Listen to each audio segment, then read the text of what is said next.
Dani Busboom Kelly was officially announced yesterday. There was ginormous crowds there. It was a pretty awesome spectacle to watch. All right.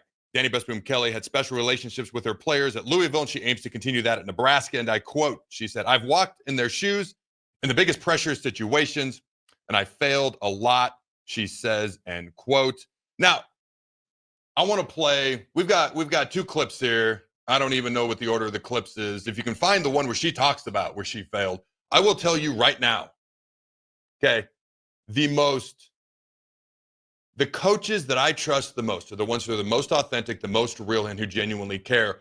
Also, if you are a former player and you just walk around like you never did anything wrong and all you did was win, or if you know somebody who coaches at younger levels and all they talk about is I did this and I did that, or they're whatever, they're either one of two things. They're either a liar or they've never faced any real competition.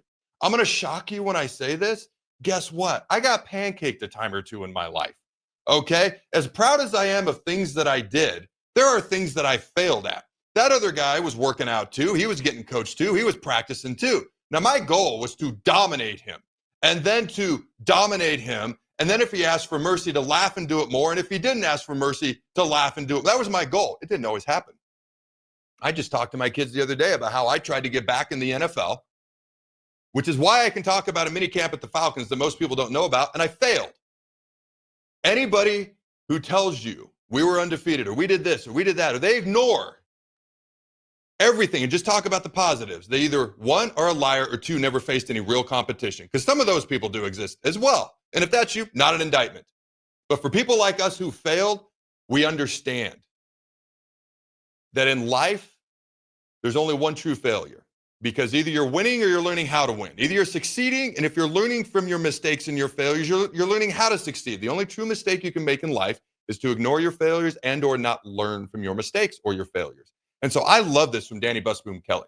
This is someone who's been a part of multiple national championship teams as a player, as an assistant coach. She's been to the top. Yet, what does she talk about? I've been in their shoes. I know what it's like to fail. Because she also was a part of a team that lost a national championship match. And she understands that. And she's going to be a better coach for it. Can we play that clip there, Jake? So then what were some of the things you learned outside of Nebraska that you feel like will help you now as you take over as a head coach here? I've learned a ton, and Nebraska is an amazing place. And not that I forgot, but I think I maybe forgot a little bit just how big volleyball is here. And that's been really amazing to come back and feel that immediately. It's not even close to season. But I do know there are other places that can offer great experiences. And so what can I take from those experiences to make Nebraska a little bit more unique than it already is? I also think the leadership that I've experienced has been really important. And just knowing I worked for Ann Cordes, who, is a really fiery competitor. I worked for Rob Patrick at Tennessee, who was much different and more authoritarian. And then, of course, I worked for John, who was kind of a mixture of both. And so I really got to see a lot of different styles of leadership and take the goods and the bads and use them to create my own style. So we're going to end up bleeding into the next segment with this. We will get to the Husker football and the 6-7 figure deals that have been offered to players. But I want to spend time on this because when she talks about the different types of coaches that she's coached with, coached for, played for, like so much of what she said rang true with me. From I've been in their shoes. Obviously, she knows what it's like to succeed. That's why she's here. She knows what it's like to fail. Now, why she brings that up? It tells me she understands truly how hard it is to compete day in and day out. When it comes to the type of coach, people have asked me numerous times in my life, Adam, what was your favorite type of coach?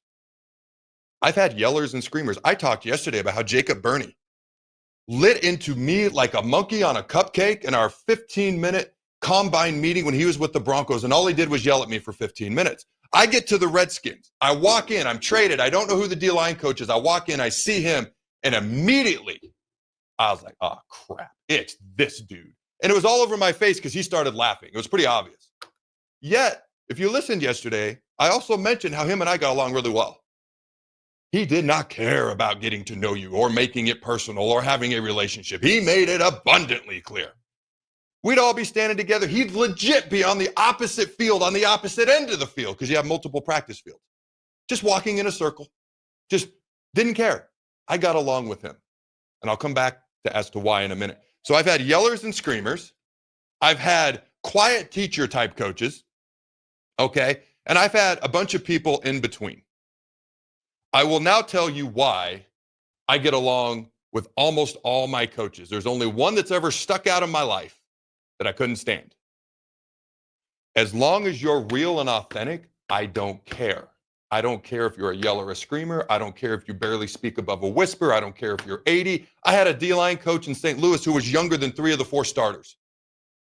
I was the only starter he was older than. The other 3 were all older than he was as the D-line coach in the NFL. The only thing I ever cared about, did your words match your actions? Could I trust what you were saying? Were you real? Were you authentic? Or were you full of it? That's all I ever cared about. Because I also had this one coach I couldn't trust.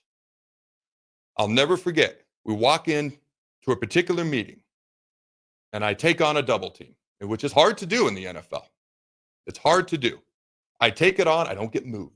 Linebacker scrapes right over the top, makes the play in the backfield. This particular coach just lights into me. And I look around, sitting next to me is Philip Daniels, 15-year NFL vet. And I'm like, dude, what did I miss? I don't understand. He looked at me, he threw his hands, he's like, I don't have a clue.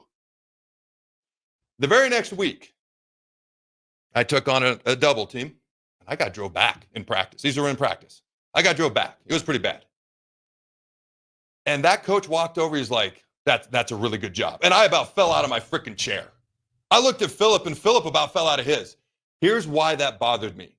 That coach predetermined that he was going to yell at me or he was going to say it was good job before we ever watched the film. And I couldn't trust a thing he ever said again. It was so blatantly obvious. He predetermined. He had like some theme for each week. And it didn't really matter what you did. It mattered what his personal theme was. And so I couldn't trust him.